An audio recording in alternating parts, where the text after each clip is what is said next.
뇌와 척수에 대해서 간단하게 봤고요. 이번에는 말초신경, 뇌신경과 척수신경, 뇌신경부터 함께 보시죠. 뇌신경은 12개의 쌍으로 되어 있습니다. 1번부터 12번까지 있고요. 전부 다 가지고 있는 기능들이 천차만별이다 보니까 이름이 다 있습니다. 12신경 같은 경우는 뭐 앞글자만 따서 외운다 할지 그런 것들이 크게 제가 볼 때는 의미가 없고요. 만약에 이거를 공부해서 알아야 하시는 분이라면 각각의 기능들을 이해하신 다음에 완벽하게 그냥 체화될 수 있도록 외우시는 게 좋을 것 같고요.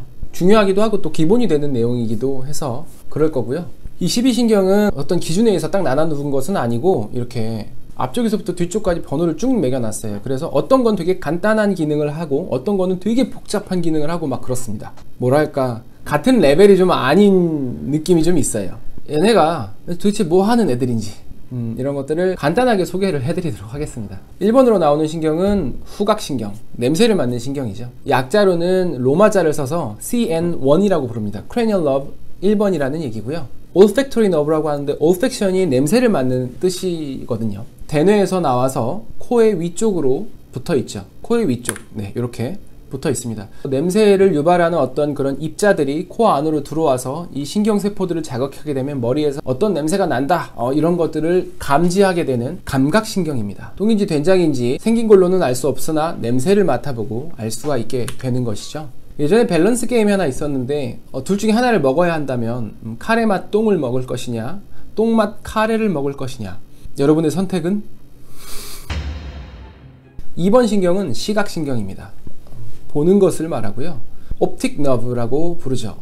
옵틱이라는 말이 이제 눈과 관련된 이야기이기 때문에 뭐 옵틱 혹은 뭐 옵티컬 이런 것들이 써 있으면 보통 안과 혹은 안경점이죠. 우리가 사과를 본다고 하면 사과가 이렇게 X자 형태로 교차로 들어와서 망막에 상이 맺히게 되고 그것들이 시신경을 통해서 전기 신호로 받아들여져서 이렇게 뇌로 들어와서 아까 보셨지만 비주얼 콜텍스, 시각을 담당하는 신경세포들이 이 뒤통수에 자리 잡고 있기 때문에 여기까지 전달이 돼서 우리가 뭔가를 보고 있다는 것들을 알 수 있게 되죠. 당연히 감각신경입니다. 신경이 어떤 식으로 이어져 있는지 이렇게 그려놨는데 복잡해 보이지만 그렇게 복잡하지 않습니다. 그냥 간단하게 생각하시면 되고요. 이건 지금 뒤집어서 본 거라서 여기를 지금 좌측 눈이라고 써놨는데 그냥 우리 우측으로 생각을 하고 보겠습니다. 시각로가 우측에서 2개가 가고요. 좌측에서 2개가 갑니다. 우측 후두부에서 2개의 신경로가 출발을 하죠. 가서 하나는 우측 눈의 오른쪽 담당을 하고요. 하나는 반대쪽으로 꺾어 들어가서 좌측 눈의 오른쪽을 담당합니다. 좌측의 시각신경들은 하나는 좌측 눈의 좌측, 하나는 우측 눈의 좌측, 이쪽 담당을 하게 되죠. 복잡해 보이지만 사실은 간단합니다. 그래서 만약에 시각신경을 우리가 다쳤을 때 어느 경로에서 다쳤는지에 따라서 시야에 대한 결손이 달라지게 되죠. 만약에 여기 지금 A 부분, 이쪽에서 다치게 되면 오른쪽 눈의 오른쪽 왼쪽 시야가 전부 사라지겠죠. 오른쪽이 이렇게 안 보일 겁니다. 근데 만약에 C라고 생각을 해볼게요. C, 오른쪽에서 이렇게 가는 이 파란색이 전부 다 다쳤다고 하면 오른쪽 눈의 오른쪽, 왼쪽 눈의 오른쪽, 이쪽이 지금 다 다치게 되겠죠. 그래서 오른쪽이 안 보이겠거니 하고 이렇게 봤더니 왼쪽이 까맣게 보이네요. 왜 그럴까요? 여기서 조금 헷갈리실 수도 있는데 우리 눈은 아까도 얘기 잠깐 나왔었는데 상이 X자로 반대로 맺힙니다. 오른쪽의 시야가 왼쪽 망막에 맺히고요. 왼쪽 시야가 오른쪽에 맺히거든요. 오른쪽 눈의 오른쪽이 다치고 왼쪽 눈의 오른쪽이 다쳤을 때 시야가 맺히는, 그러니까 왼쪽 시야가 안 보이게 되는 것이죠. 그래서 이런 식으로 생기게 되는 거고요. 가운데 이렇게 교차하는 부위, 이 부위가 옵틱 치아스마라고 하는 부위인데요. 만약에 이 부위가 다치게 되면 양쪽 다 안쪽에 있는 신경들이 다치게 되고 그렇다고 하면 바깥쪽 시야가 둘 다 가려지게 되는 반맹 증상이 발생을 하게 되겠죠. 어렵나요? 근데 좀 어려울수록 이걸 이해하고 파악했을 때 성취감이 더 있잖아요. 다음은 3번 신경인데 제가 3번, 4번, 6번은 한꺼번에 묶어놨습니다. 왜냐면 3개 다 눈알을 굴리는 기능을 하는 그런 신경들이거든요. 그래서 동안신경은 oculomotor nerve라고 하는데 눈을 움직이는 신경이다라는 뜻이고요. 활차신경, trochlear nerve는 활차는 도르래를 의미합니다. 실제로 도르래처럼 잡아당겨주는 그런 근육이라서 그렇고요. 외전신경은 뭐 말만 들어도 아시겠죠. 눈알을 외전하는, 그래서 obtusense nerve라고 이름을 붙여놨습니다. 어떤 식으로 되어 있냐면 근육이 붙어 있는데요. 위, 안쪽, 바깥쪽, 아래쪽으로 이렇게 붙어 있습니다. 그래서 아까 보셨던 이 외전신경은 lateral rectus라고 해서 옆에서 잡아당기는 근육이거든요. 눈을 가쪽으로 잡아당기는 근육입니다. 그래서 외전신경이 작용을 하면 이렇게 째려보는 역할. 여기서 왼쪽 눈은 아니고요. 왼쪽 눈은 안쪽으로 왔으니까 왼쪽 눈은 동안신경의 역할이고, 오른쪽 눈, 바깥으로 흘기는 그런 역할을 외전신경이 하게 되는 것이고요. 조금 복잡한 게 이 superior oblique muscle을 담당하고 있는 활차신경이라는 녀석인데요. 활차신경은 이게 위에서 봤을 때 상직근, 위에서 잡아당기고 있는 근육 안쪽으로 해서 이렇게 잡아당겨서 도르래가 이렇게 트로클리어가 잡아당겨주면서 이렇게 연결이 되어 있는 형태로 되어 있습니다. 도르래가 이렇게 연결된 상태에서 잡아당기면 이렇게 끌려 올라가는, 그래서 이 근육이 수축을 하게 되면 여기서 이렇게 잡아 당기게 되거든요. 그랬을 때 눈알이 밑에 쪽으로 돌아갈 거고요. 알 자체가 안쪽으로 이렇게 돌아가는 그런 역할을 하게 됩니다. 그걸 인톨전이라고 얘기를 합니다. 이 활차신경의 역할, superior oblique muscle의 역할은 눈을 아래를 쳐다보게 하면서 눈알 자체를 살짝 안쪽으로 돌리는 역할을 한다라고 이해하고 계시면 되고, 만약에 이 활차신경이 손상이 되게 되면 눈을 내리는 힘이 약화되면서 눈이 위로 쳐져 올라가겠죠. 네, 이렇게. 그래서 이 아이는 지금 왼쪽 눈에 활차신경 손상이 있는 상태를 보이고 있습니다. 나머지 눈알과 관련된 모든 움직임은 다 동안신경, 3번 신경과 관련이 있거든요. 그래서 우리 외울 때는 L6SO4라고 이렇게 외웠었습니다. lateral은 6번, superior oblique는 4번, 나머지는 전부 3번. 이런 식으로 외웠던 기억이 나네요. 5번 신경은 3차 신경입니다. 왜 5번 신경인데 3차 신경인가요? 저도 정말 많이 헷갈렸었던 기억이 있는데요. 3차 신경인 이유는 갈래가 3갈래로 나눠져서 3차 신경입니다. 그래서 영어로는 trigeminal nerve라고 하고요. 뇌신경 5번입니다. 쓸데없이 헷갈리죠. 3차 신경은 얼굴에 있는 감각신경들입니다. 3갈래 길을 내게 되는데요. 위로 가는 게 눈 쪽으로 가는 ophthalmic branch, 안가지라고 부르고요. 그 밑에 쪽으로는 maxillary branch가 나옵니다. 위턱이고요. 그래서 상악지라고 부릅니다. 밑에 쪽으로 내려가는 건 맨디블라 브랜치라고 하고요. 아래턱, 그래서 하악지 이렇게 부르죠. 얼굴에 있는 감각을 담당하는 이 3가지의 가지로 되어 있습니다. 사람 얼굴로 보면 약간 이런 식으로 되어 있죠. 훨씬 이해가 잘 되시죠? 이 3차 신경에 손상이 오게 되면은 통증이 발생을 합니다. 아까 활차신경처럼 운동신경이 손상되면 그 신경이 담당하고 있는 근육이 마비가 오게 되는데, 감각신경이 손상이 되게 되면 감각이 무뎌지거나 통증이 발생합니다. 신경통이라고 하는 것이 발생하는데요. 굉장히 기분 나쁘고 쎄한 그런 통증이거든요. 대상포진을 겪어보신 분은 아실 수도 있는데요. 굉장히 기분 나쁜 느낌의 통증입니다. 3차 신경통은 영어로 trigeminal neuralgia라고 이야기를 합니다. 아까 오마는 캔서였잖아요. 근데 알지아가 뒤에 붙으면 페인을 말합니다. 통증, 근육, 머슬에서 통증이 발생했을 때 머슬 마이오라는 단어를 앞에 붙여서 마이알지아라고 부르고요. 관절은 arthro라는 단어를 앞에 붙여서 arthralgia, 관절통이라고 이렇게 부르기도 한답니다. 7번째는 안면신경, facial nerve입니다. 듣기만 해도 아시겠죠? 얼굴에 있는 근육들을 담당을 하는 신경입니다. 안면신경은 분지가 5개입니다. 위쪽부터 해서 temporal nerve, zygomatic nerve, buccal nerve, mandibular nerve, cervical nerve 이렇게 되어 있고요. 측두, 광대, 입 쪽, 아래턱 쪽, 목 쪽 나누어져 있다 이렇게 알고 계시면 되고요. 안면신경이 마비가 오면 이런 식으로 얼굴이 비대칭적으로 불균형이 오게 되죠. 흔하게 알고 있는 안면신경 마비 뭐라고 부르죠? 구안화사라고 부르죠. 입구, 눈 안, 입과 눈이 비틀어졌다라는 것을 의미를 합니다. 근데 실제로 더 정확하게는 구안괴사가 맞는 말이라고 하더라고요. 영어로는 안면신경 마비, facial nerve palsy라고 부르고요. 벨이라는 사람 이름을 따서 벨스 palsy라고 짧게 부르기도 합니다. 이 palsy라는 말은 마비라는 영어 단어 paralysis에서 온 단어고요. 뇌성 마비는 cerebral palsy 이렇게 부릅니다. 그런데 지금 보면 A와 B가 좀 다르죠. 어떤 게 다른가요? 오른쪽에 눈이랑 이마 부분이 조금 다르죠. 안면신경이 어디 위치에서 손상이 됐느냐에 따라서 이렇게 차이를 보이게 되는데요. 벨스 팔시 같은 경우 안면신경 자체가 손상이 된 경우에는 안면신경이 담당하는 얼굴의 전체 근육들이 다 손상이 되게 되기 때문에 B 같은 경우가 바로 안면신경 마비, 벨스 팔시라고 진단을 할 수 있는 거고요. 뇌에서 중추성으로 중추신경에서 문제가 생기게 되면 양쪽으로 와서 나뉘기 때문에 아래쪽에서만 발생을 하고 이마 쪽은 지금 정상이죠. A 경우에는 머리를 검사해 봐야 하는 그런 상황이다. 이렇게 이해를 할 수가 있겠죠. 다 똑같은 안면신경마비가 아니다 라는 거고요. 8번은 청각신경입니다. 어쿠스틱 너브라고 부르기도 하고요. 어쿠스틱이 이제 듣는 거, 다른 뜻으로는 이렇게 전자음향이 없는 걸 의미하기도 하죠. 그래서 이런 어쿠스틱 콘서트가 있죠. 어쿠스틱 너브는 베스티뷸러 코클리어 너브라고 부르기도 합니다. 똑같은 의미고요. 그 이유는 여기에 있는 이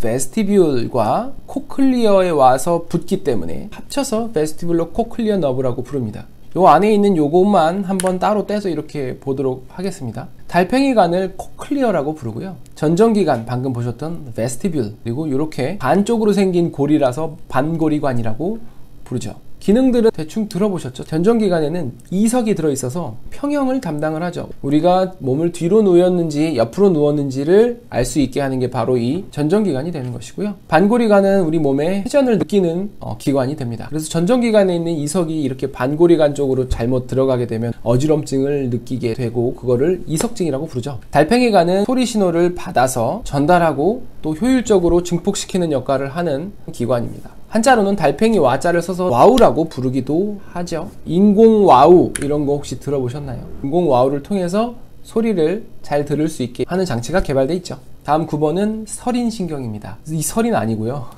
혀설, 목구멍 인, 혀와 인두 쪽을 담당하는 신경이다 라고 해서 글로소파린지얼 너브라고 부릅니다. 좀 복잡해 보이죠? 9번, 10번이 사실 복잡합니다. 앞에 것들은 감각만 담당을 했다 할지 근육을 담당하는 운동신경이었거나 했는데 이 9번과 10번은 조금 여러가지 기능을 함께 하고 있습니다. 보시는 대로 설인신경이 이렇게 나와서 오틱 갱글리온이라고 하는 부교감 신경절을 통해서 침샘을 조절을 합니다. 침을 분비시키는 그런 역할을 하고요. 또 혀의 뒤쪽으로 들어가서 목 쪽에 있는 그런 감각신경들, 혀 뒤쪽 3분의 1의 맛을 느끼는 역할도 하고요. 경동맥에 있는 내장 감각신경 그런 역할도 같이 하고 있습니다. 그리고 이렇게 스틸로파린지어스라고 하는 이렇게 삼키는 데 좀 쓰이는 그런 근육도 함께 기능을 하고 있습니다. 결과적으로 설인신경은 운동신경도 가지고 있고 감각신경도 가지고 있고 부교감신경도 함께 가지고 있는 여러 가지 역할을 하는 신경이라고 보시면 되겠죠. 이 10번 신경은 더 많습니다. 10번 신경은 미주신경이라고 부르는데요. 이 미주라는 뜻이 어지러울 미, 달릴 주, 어지럽게 달린다는 뜻이거든요. 베이거스 너브라는 영어 단어도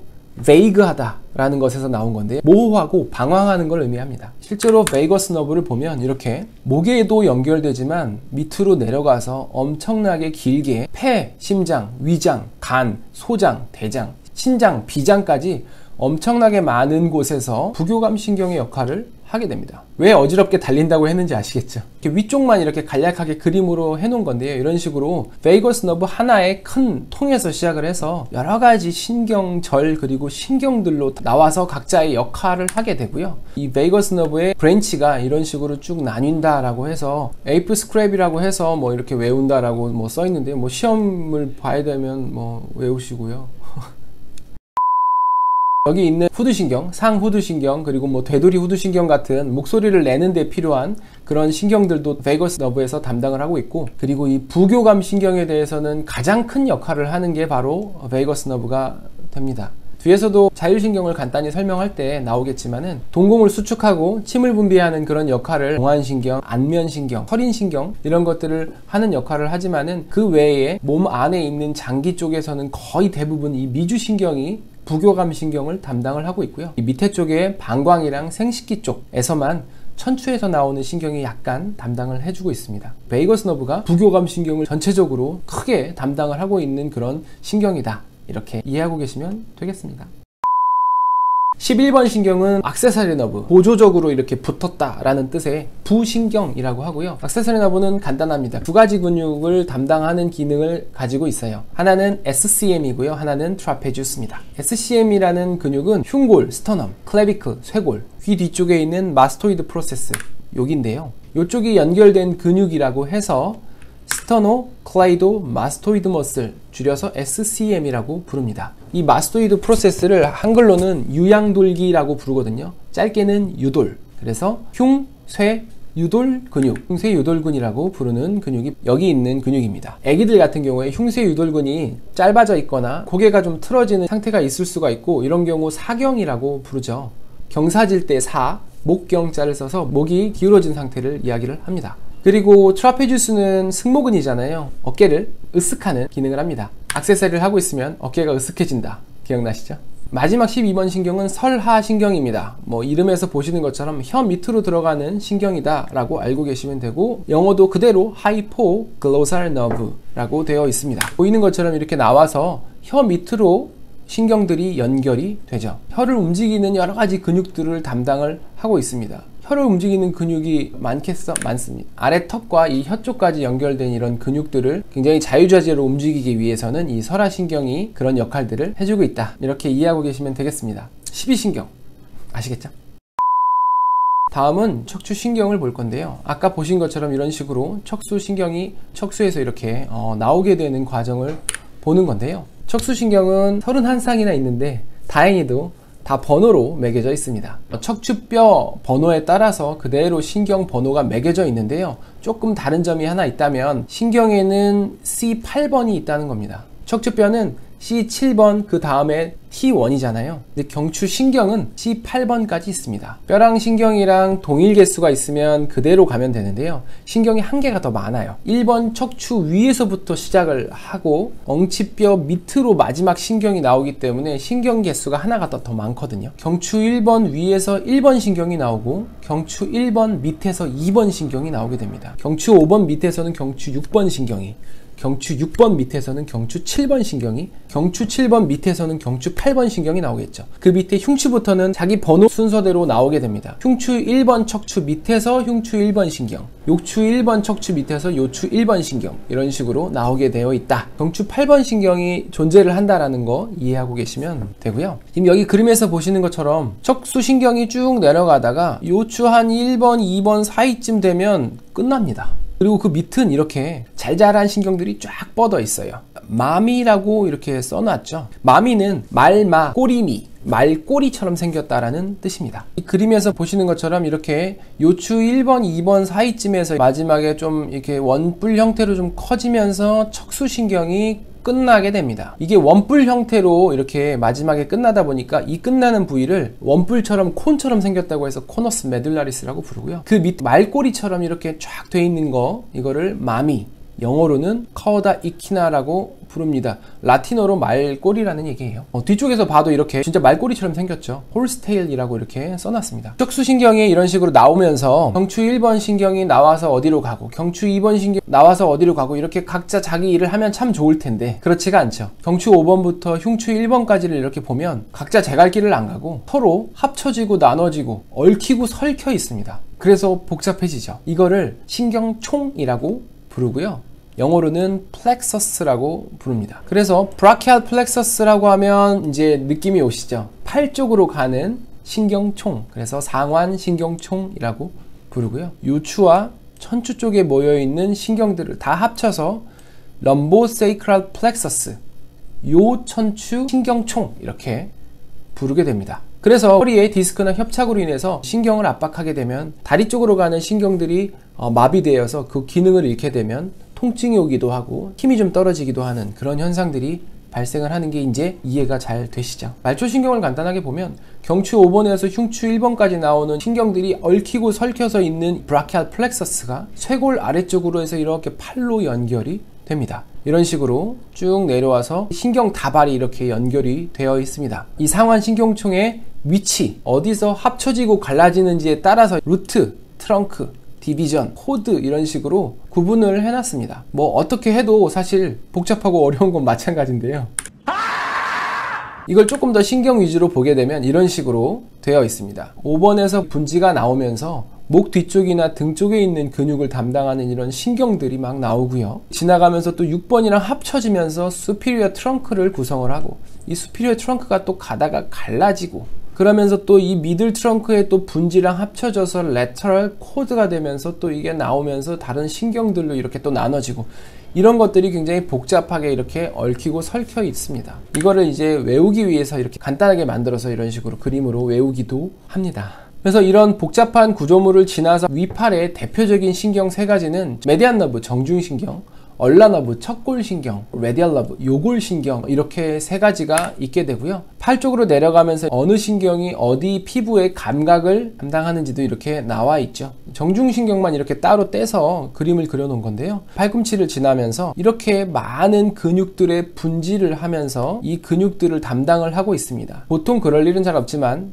이쪽에서 메디안 너브가 딱 닫히게 되면 이 밑에 있는 메디안 너브가 담당하고 있는 모든 근육들은 기능을 잃게 된다, 그런 뜻입니다. 한 가지 실제적인 예를 들자면 손목 터널 증후군이 되게 유명하죠. 카팔은 손목을 의미하니까요. 카팔 터널 신드롬, 말 그대로 손목 터널 증후군입니다. 손목 터널 증후군이 있으면 손저림이 가장 대표적인 증상인데요. 손목으로 지나오는 이 정중신경은 안에가 터널 형식으로 되어 있는데 손을 많이 써서 손목에 염증이 생기게 되면 쉽게 얘기하면 터널이 무너집니다. 그러면서 신경을 압박하게 되고 신경이 손상되게 되는데요. 이 정중신경이 담당하고 있는 손바닥 감각이 좀 무뎌지고 또 신경통, 저림 증상이 발생을 하게 되는 것이 손목 터널 증후군이고요. 이게 더 심해져서 운동신경까지 마비가 오게 되면 손바닥에 정중신경이 담당하는 근육들, 특히 엄지손가락을 이렇게 들어 올리는 근육이 힘이 빠지게 되는 그런 현상들도 올 수가 있겠죠. 하지 쪽도 비슷합니다. 아까 이야기한 대로 요추와 천추에서 이런 신경들이 나오면서 서로 얽히고 설키게 되는 요천신경총, 요추 4번부터 천추 3번까지 아까랑 느낌이 비슷하죠. 그러면서 다리 쪽, 엉덩이 쪽, 사타구니 쪽 여러 가지 감각과 운동 기능들을 담당을 하게 되고, 가장 중요한 거 우리가 이제 알고 있어야 되는 게 바로 이 좌골신경이죠. 굉장히 큰 두 개의 신경을 함께 묶어서 내려가게 되고요. 두 가지 신경이 이 총비골신경 그리고 경골신경이 됩니다. 좌골신경이 쭉 내려오다가 비골신경과 경골신경으로 나뉘게 되고, 총비골신경은 또 내려오면서 또 딥과 슈퍼피셜로 이렇게 나뉘게 되면서 각자 근육들을 담당을 해서 기능을 하게 되죠. 근육계통에서 말씀드렸던 것처럼 이 비골신경이 손상이 되게 되면 보행에 있어서 가장 중요한 역할을 하는 발목을 들어 올리는 근육, 전경골근이 기능을 잃게 되면서 이런 식으로 걷게 된다. 기억나시죠? 오른쪽 발목을 들어 올리는 힘이 약해져서 걸을 때 발이 처지게 되는 풋드랍 현상이 오게 됩니다. 그래서 이런 중추신경 그리고 특히 말초신경을 검사해 볼 수 있는 대표적인 것이 신경전도 검사 혹은 근전도 검사라고 부르는 것인데요. 여기 써 있는 것처럼 전기적 신호를 사용해서 신경의 이상 여부를 확인을 하는 검사라고 알고 계시면 되고요. 자주 헷갈리시는 게 심전도 검사인데요. 심전도 검사는 심장의 전기 신호를 통해서 검사를 하는 거고요. 근전도는 근육의 전기 신호를 통해서 검사를 한다, 이렇게 기억하시면 되죠. 근전도 검사는 바늘을 이용해서 찔러서 이렇게 검사를 하다 보니까 좀 아프죠. 신경전도 검사는 전기 자극을 해서 신경이 실제로 잘 작동하고 있는지를 확인을 해보는 그런 검사입니다. 이것도 전기 자극이기 때문에 따끔따끔 통증이 있고요. 많이는 아니고요.